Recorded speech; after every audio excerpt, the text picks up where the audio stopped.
Hello YouTube and welcome to the Gunpla Network's 10 kits we hope to see in 2020. Now you may have noticed this is also over on our website and you can check that out, but we're trying to tie in some content together on the website and some of the other places.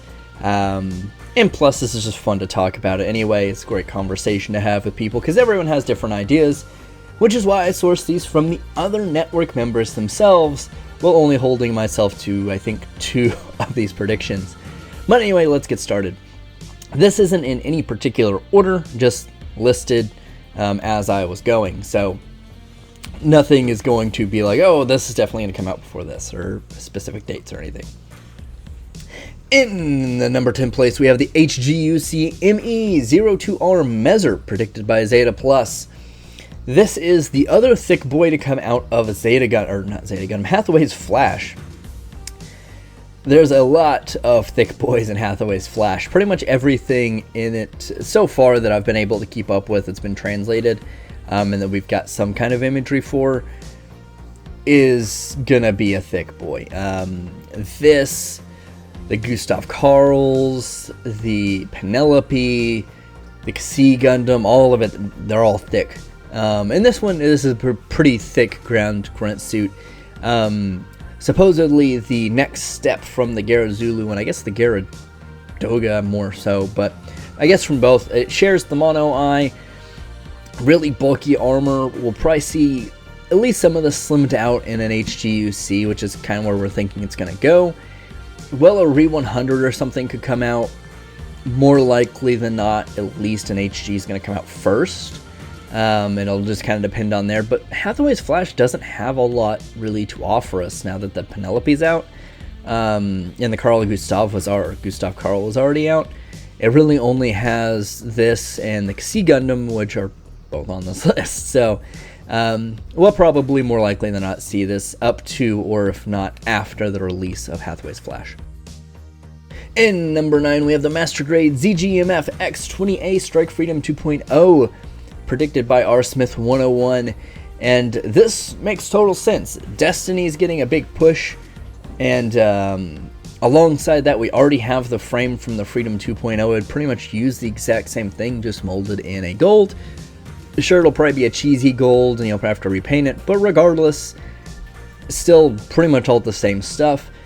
Outer armor, of course, is going to have to change, but with the Zaku warriors doing well and the real grade Force Impulse being announced, we'll likely see a continuation of the Seed Destiny push, which is great because, love it or hate it, Seed Destiny does have some really solid design work that all too often kind of gets associated more with the storytelling and gets kind of put down on, unfortunately. But I think we'll definitely see this, and this is going to be big for Bandai. It's a super popular design, much like the Freedom is. And, you know, Bandai always likes printing kits that they've already made in some form or fashion already, so why not 2.0 this bad boy? In number 8, we have the HGUC RX-105 HGAC Gundam, predicted by Zeydi. This is the last thing they would need to fill out the Hathaway's Flash series of mobile suits, where there might be more later on, but like I said, what's been either listed on the wiki or that I've been able to read in the translations, this is pretty much the only other thing, other than maybe some color variations and things. But big, bulky, sharp, not as much of a bird motif as the Penelope, but very, very similar to it. And since Narrative got pretty much all but 1 or 2 designs out, I think with this being so limited in the amount of new suits, Bandai is not going to pass up on the chance to do this, so we'll definitely most likely see this. And, you know, of course, Bandai likes printing thick boys. So, especially with Hathaway's Flash, there's a lot of thick boys to be had. In number 7, I was wrong. There's actually 3 things I predicted on this list. The G40 Zakus. Love it or hate the G40 design for the RX-78-2. The Zakus are still true enough to a Zaku with minor changes that really make them stand out enough and make them look really cool, honestly. I mean, Char's Zaku 2 with the double shoulder spike thing and the little like hand shield looks phenomenal.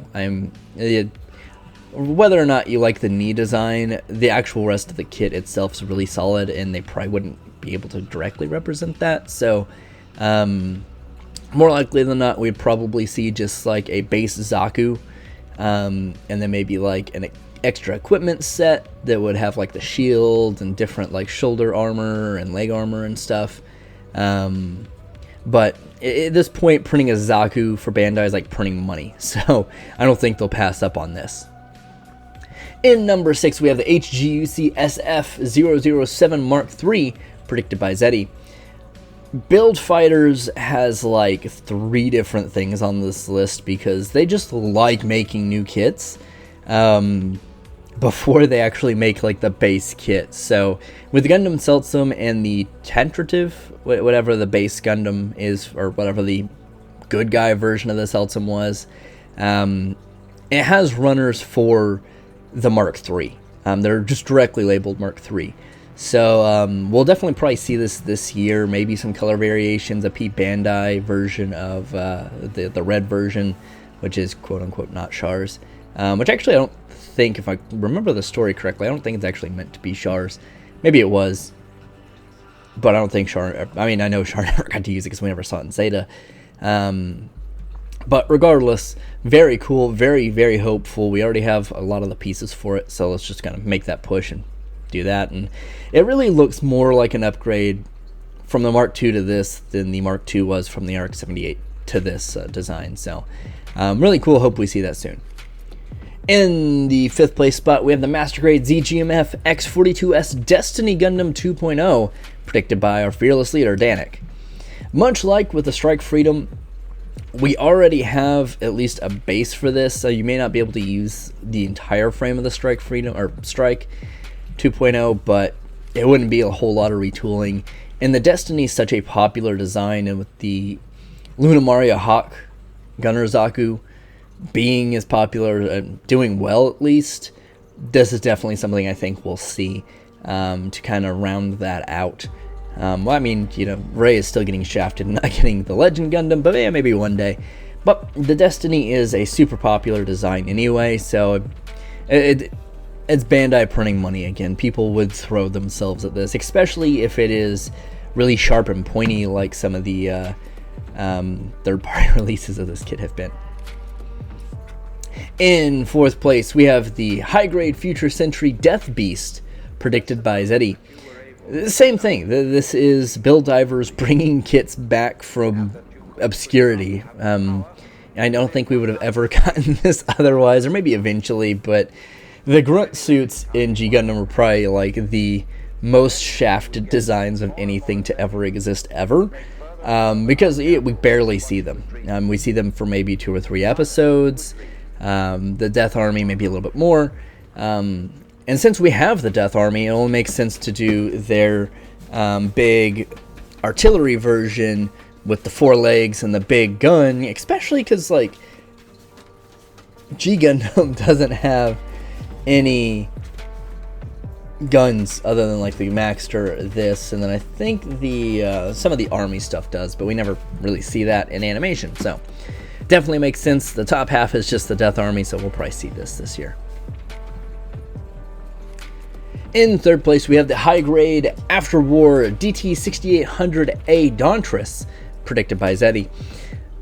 Build Divers, once again. I mean, this one I'm the most excited about because Gundam X has so many really good designs that just don't go anywhere, which is really, really sad, you know? I mean, other than Gundam X and the Double X, we don't see a whole lot of releases from X, and that's really sad. I've said X a bunch in this sentence. But it's very GM-like, and the P Bandai Dark Daughtress or whatever it is that they're releasing for Build Divers is almost entirely the same. The chest is a little different, and I think the head might be a hair different, but honestly, the most the plates are going to be there. This definitely makes sense to build, and I cannot express how much I wish Gundam X got more love, because it's really a good series. It's a good what if things in the 1 Year War had went different and Zeon dropped a bunch of colonies. It's a good twist to that story. But very likely to see this. In 2nd place, and probably maybe not the most divisive, but my 2 divisive picks here. The real grade OZ13MS Epyon.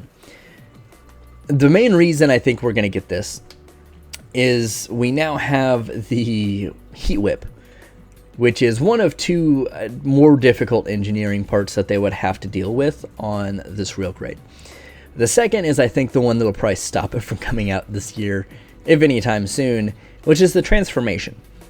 Sure, they could shrink the Vercol like they've been doing. You know, a lot of the master grades have just been kind of getting shrunk, quote unquote, for the real grade line. The real grade line doesn't have a stellar reputation right now with transformations. The Unicorn did great, but it was a lot of armor sliding versus like trying to transform and like bend in half. This wouldn't be possible. It's just the transformations outside of the Unicorn, like the core block being in the GPO1s, hit and miss. Some people are like, it's fine. Some people have had to glue it. Some people just can't stand it. And the Zeydi Gundam, once again, it's kind of 50-50. You hear good, you hear bad. And I like the Epyon so much, I don't want it to be that. You know, I'd really rather them just leave out, just omit the transformation or make it a parts former, which I know they're not going to do. So we'll kind of see how that goes, but eventually I think we'll see this as this is arguably the most recognizable Gundam from Gundam Wing outside of maybe the Wing Zero. And it's a really popular fan design, so I think we'll definitely be seeing this soon. And lastly, the final thing on this list, out of the honorable mentions, actually into the list again, the high grade after colony XXXF. Wait, XXXF, yeah, okay. 01H Heavyarms, predicted by yours truly, as was the Epyon, and I'm pretty sure I forgot to say.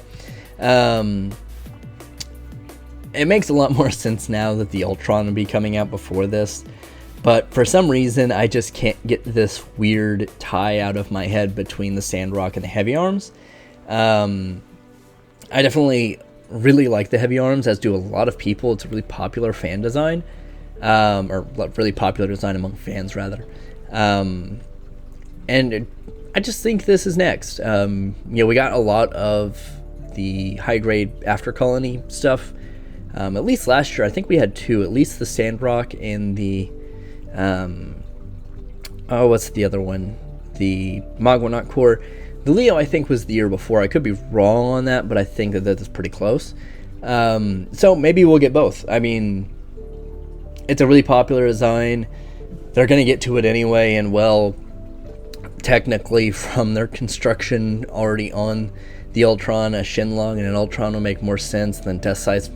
A really easy, I mean, it's not easy, but it's less technically complex than having all these opening doors like you would have to have on the Heavyarms, so maybe that's going to be held for last. But regardless, I really hope to see it this year, and I think deep down in my soul, we'll see it this year. But what did we miss? What do you think is going to come out in 2020? Let us know in the comments down below and why you think it'll come out. And of course, if it's just a wish list and say, hey, you know, I really wish this come out, let us know. When you start conversations in the comments, that's what they're there for. Thanks for watching, guys. Really do appreciate it. And of course, keep on building.